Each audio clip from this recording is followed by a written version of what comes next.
Low on mana. This isn't POE2. No, it's POE1, but I know there's a lot of POE2 players that are curious about trying out POE1, but it is too overwhelming. It's so many mechanics, where do you even start? If you're a POE2 player or just anyone interested in the POE1 event and you want to learn more about it, this is the video for you. To start off with, one of the main differences is that you do not have WASD in Path of Exile 1. That is only a POE2 feature, so it is point and click in POE1. A lot of this is specifically due to the flasks, would make it a lot harder to have WASD. Now, a big difference between POE1 and POE2 is builds are a lot less intuitive in POE1, and you're a lot more incentivized to follow a build guide. On top of the builds being more complicated, the respec system is also less forgiving. Especially in POE1, there's a chance your character will reach a state that's very difficult to recover from, and you don't have much room to experiment. Because of this, we put a lot of effort into builds designed to have a very easy time when starting from scratch. They'll have little to no requirements to get from the ground up.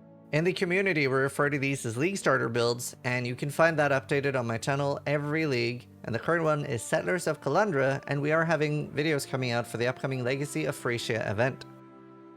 Make sure not to follow outdated builds though, that's very important. Have you always wanted to learn about programming, but you always get lost or bored along the way? Boot.dev is here to assist you in your programming learning journey. Their platform offers many different systems that will gamify your learning process with the goal of making you stick to it by introducing goals, quests, level ups, leaderboards, and much more. Even if you don't know the first thing about programming, you can learn Python and go from the start to finish on boot.dev. Keep in mind though, in order to actually learn something, you do need to write a lot of code and build real projects. A free membership gives you access to all the content, whereas interactive features like games, progress tracking, stuff like that will require a paid subscription. Don't worry though, boot.dev offers a 30-day no questions asked refund policy and a free demo of every course with full features, so you can actually fully try it before buying. So go to boot.dev and use code Zizaran, and you can get 25% off either your first year or your first month, depending on your choice. Link is in the description. Whether you follow a build guide or not, you may feel quite weak in the early game, since Path of Exile is quite complex, and a lot of the campaign presents mostly stat checks as opposed to presenting gameplay situations for you to outplay. There are no checkpoints either, so the answer lies in your gear. The crafting bench is absolutely your best friend in Path of Exile. It can be used on white gear, it's easy to source resistances, and easy to fix your attribute requirements. You unlock these recipes by progressing in the campaign and clicking on these plinths that are scattered throughout the area. The crafting bench will tell you where to find them if you miss them, and some of the more powerful ones will be found later in the endgame. Skills in POE1 come from vendors, but not every class has access to every skill gem. You can unlock this by trading with other exiles, or by doing specific quests that unlock vendors with access to every skill gem.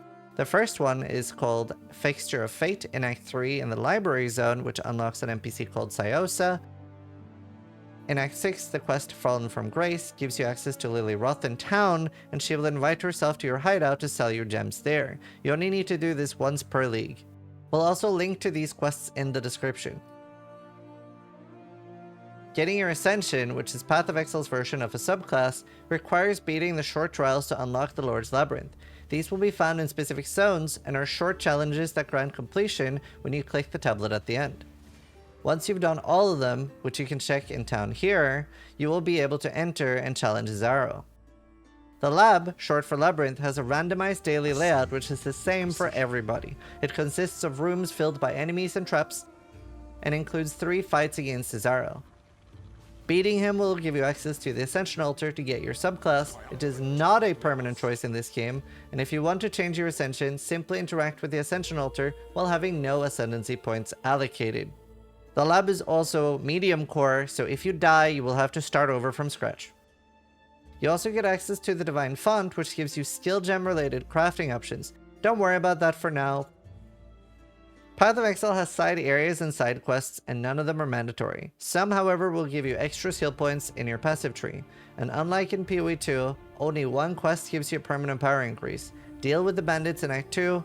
This choice will give you some character power, and it is refundable with a vendor recipe with 20 regrets and an amulet. The choice of which bandit to help can be significant, and most build guides will cover which one to pick. Crating gives you 8% MS, Oak gives you 40 life, A Lyra gives you 15 all rests. If you kill them all, you get 1 skill point. I usually go for 1 skill point, but there have been a few characters that I take 8% MS. It just feels very good early. Path of Exile has vendor recipes, which is a fairly obscure system that has many uses, and it can be vital for certain scenarios, and especially if you're playing a melee build throughout the campaign. Vendor recipes automatically reward you with items in the vendor window if you give any vendor the right combination of specific items to complete them. For example, if you vendor a rustic sash that's blue or higher with a blacksmith's whetstone and a melee weapon, that'll give you a weapon with guaranteed percentage physical damage. Couple this with a physical damage craft from the crafting bench, and you have yourself a very consistent and important source of weapons for melee builds in the early game. Now, to use this recipe, you will need a regal orb as well to turn the item yellow. Another extremely notable and important recipe is the jeweler orb recipe. These orbs are very necessary for socketing your gear, as you will often need hundreds, and by vendoring any piece of gear with 6 sockets, you will get 7 jeweler orbs. This is the best source of jeweler orbs in the game. Another recipe worth mentioning as well is the Bandit Regret Book. So that's 20 regrets with either a Jade, Lapis, or an Amber Amulet, or Onyx if you want +1 skill point, and then obviously it's Amber for Oak, Jade for Kraton, and Lapis for Alira. If you come across currency like Chaos Orbs in your campaign playthrough, you may look through the trade site to get some upgrades to make your leveling experience way smoother. For example, Gold Rim, Wanderlust, Death Rush can all be really great items to pick in any build and will just be awesome.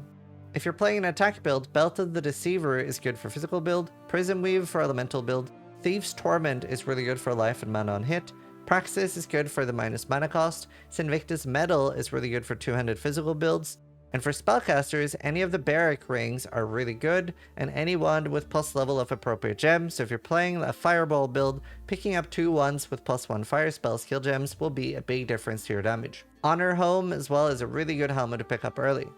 Now, these are just some examples, but very often build guides are going to mention what is good for your particular build as well. The endgame in Path of Exile has a ton more previous league content in the form of league mechanics, and they are plentiful and very deep. We have a video that covers every single one of them in 2 minutes or less, which you can watch here. I'll recommend a few league mechanics which you can specialize in for your Atlas passive tree, which works very similar to its successor in POE2, but is a lot more in depth. Now, for the Frisia event that's coming up, the Atlas tree is not there. They are instead replaced by idols. Idols are supposed to work as a smaller version of the Atlas tree where you get more power but less choice. These league mechanics are fairly straightforward, makes you a decent return in the form of currency or gear, and you can do them from white maps onwards with great success. Essence, Harbinger, Expedition, Strongboxes, and once you enter red maps, once you're able to do Harvest, doing that is great to just sell the juice for currency. All league mechanics are really good if you specialize in them and focus on one, but sometimes will require more investment in scarabs than others. And some also might only shine in tier 16s and tier 17s. I hope you found this video useful. If you know somebody that's curious about POE1 but find it a bit overwhelming, link them this video and hopefully it'll help them. Thank you so much for watching, sub if you like it, but more importantly, try to die less than I do.